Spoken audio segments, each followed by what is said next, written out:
Sebelum melanjutkan, jangan lupa subscribe dulu, terima kasih. Bab 494 6 Raja Bajak Laut muncul bersama. Semakin banyak orang berkumpul di sekitar Pulau Heavenhawk, dan kebanyakan dari mereka hanya datang untuk menonton. Dari waktu ke waktu, semakin banyak jenius dari Istana Asura yang datang, bergabung dengan kelompok Li Hao dan Xiu Rui. Jiang Chen menyipitkan matanya sambil tetap menutup mulutnya. Dia sedang merenungkan rencana penguasa Pulau Heavenhawk. Tiba-tiba, mata Jiang Chen berbinar saat dia mengingat percakapan antara Li Hao dan Xiu Rui tadi. Formasi ini tidak dapat dihancurkan hanya dengan beberapa orang. Li Hao dan Xiu Rui sedang menunggu para jenius lain dari Istana Asura tiba, sehingga mereka dapat melancarkan serangan gabungan. Ikat semua musuh dan hancurkan mereka dengan satu serangan. Benar, kemungkinan besar inilah tujuan sebenarnya dari penguasa Pulau Heavenhawk. Solusi yang diajukan Li Hao dan yang lainnya adalah persis apa yang diinginkan penguasa Pulau Heavenhawk. Ini adalah satu-satunya penjelasan yang masuk akal. Jika tidak, penguasa pulau tidak perlu memasang formasi ini. Ia hanya menggunakan formasi ini untuk menghentikan mereka sementara, dan menunggu sampai semua jenius Istana Asura tiba, baru kemudian ia akan melancarkan serangan kejutan. Jika Jiang Chen benar, begitu semua orang dari Istana Asura tiba, tanpa mereka harus menyerang formasi itu akan hancur dengan sendirinya. Pada saat itu, semua prajurit perkasa yang bersembunyi di Pulau Heavenhawk akan menyerbu keluar dan melenyapkan semua orang jenius dari Istana Asura dalam satu gerakan. Sungguh pendekatan yang kejam. Jiang Chen harus mengakui bahwa pendekatan Master Pulau Heavenhawk sangat kejam. Namun, masih ada satu hal yang tidak dapat dipahami Jiang Chen. Kebencian macam apa yang dimiliki Master Pulau Heavenhawk ini terhadap Istana Asura? Mengapa dia ingin membunuh semua jenius mereka sekaligus? Meskipun para bajak laut dari Chaotic Ocean dianggap sebagai penjahat, bukan berarti mereka akan mempertaruhkan nyawa mereka sendiri. Dalam keadaan normal, saat menghadapi kekuatan besar seperti Asura Palace, tidak ada satupun dari mereka yang akan mengambil risiko memprovokasi mereka. Wajar saja jika Master Pulau Heavenhawk membunuh Taik.on ke-13 karena sebuah konflik, tetapi saat berhadapan dengan sekelompok besar jenius yang semuanya ingin membunuhnya, dia tidak hanya tidak melarikan diri untuk menyelamatkan nyawanya, dia malah memasang perangkap licik. Tidakkah dia tahu bahwa Asura Palace akan melampiaskan amarah mereka padanya jika dia benar-benar membunuh semua jenius ini? Jawabannya jelas tidak.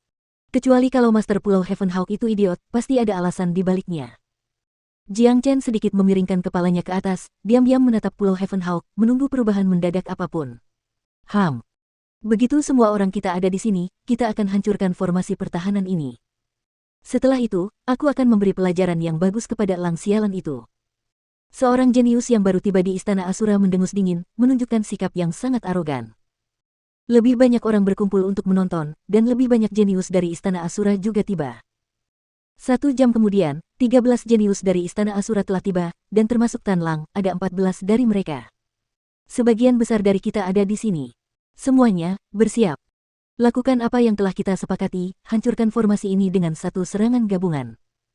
Mengenai kepala penguasa Pulau Heavenhawk, kita akan membiarkan kekuatan kita sendiri memutuskan siapa yang akan mendapatkannya. Li Hao berkata.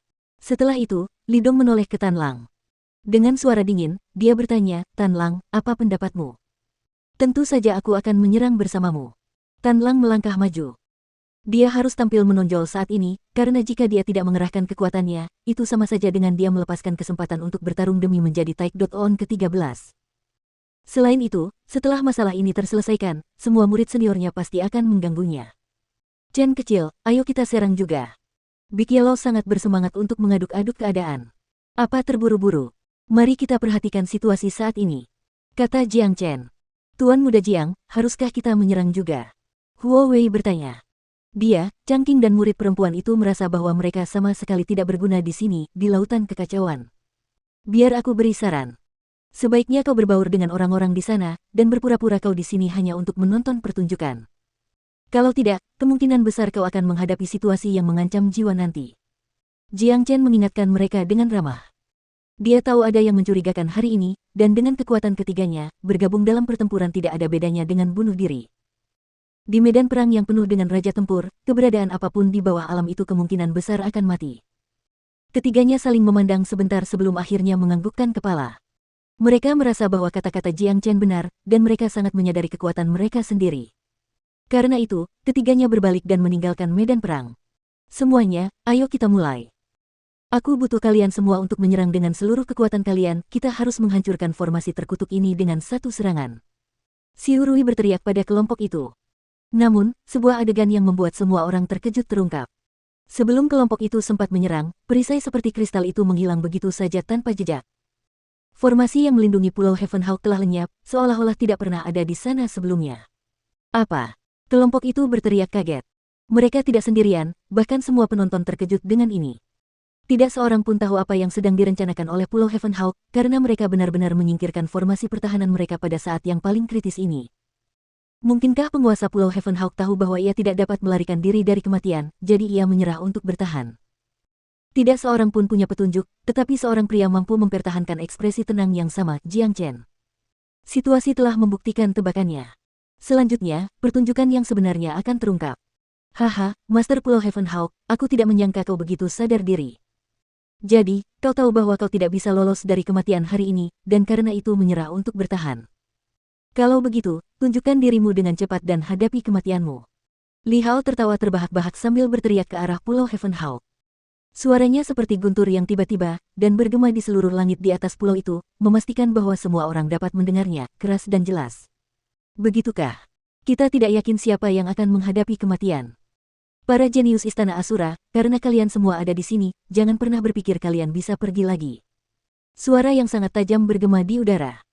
Detik berikutnya, sosok hitam melesat keluar dari Pulau Heavenhawk seperti suara guntur yang tiba-tiba. Sosok itu adalah seorang pria parubaya dengan tubuh kurus, hidung panjang seperti elang, dan sepasang sayap hitam di belakang punggungnya. Sosok itu tidak lain adalah Master Pulau Heavenhawk. Hah, kenapa aku bisa merasakan aura manusia dari elang ini? Sambil menatap ke depan dengan mata tajamnya, Jiang Chen terkejut dengan apa yang dilihatnya. Wujud asli dari Island Master adalah Combat Hawk yang langka. Namun, Jiang Chen benar-benar bisa merasakan aura manusia yang samar dari tubuhnya. Ini benar-benar tidak normal. Tidak hanya itu, Jiang Chen juga dapat melihat kultivasi asli dari Combat Hawk ini. Ia sebenarnya adalah Raja Iblis kelas 2. Meskipun ia menyembunyikan kultivasi aslinya, menekannya hingga ke puncak alam Raja Iblis kelas 1, ia tidak dapat menyembunyikannya dari Jiang Chen. Tidak heran penguasa pulau ini mampu membunuh Taek.on ke-13. Sebelum dia sempat memikirkan masalah ini lebih jauh, 5 aura kuat lainnya muncul dari Pulau Heavenhawk. Dalam sekejap mata, semuanya muncul di langit dan melayang di tempat yang berbeda. Kelima pria ini memancarkan aura yang kuat. Di antara mereka ada seorang pria berotot yang merupakan Raja Tempur kelas 2. Kekuatannya secara keseluruhan jauh lebih besar daripada yang lain dalam kelompok itu. Apa? 6 Raja Bajak Laut dari Samudera yang Kacau. Tan Lang adalah orang pertama yang bereaksi. Dia mengenali ke-6 orang di depannya. Mereka adalah penguasa bajak laut yang terkenal dari lautan yang kacau. Dari 7 penguasa bajak laut, selain bajak laut nomor 1 yang misterius, ke-6 lainnya ada di sini. Dikatakan bahwa hubungan antara ke-7 bajak laut ini tidak harmonis, dan mereka sering berkelahi satu sama lain. Namun, hari ini mereka benar-benar berkumpul bersama. Dilihat dari situasinya, sepertinya mereka telah bekerja sama untuk menghadapi para jenius Istana Asura. Ini adalah pemandangan yang benar-benar tidak terduga bagi semua orang.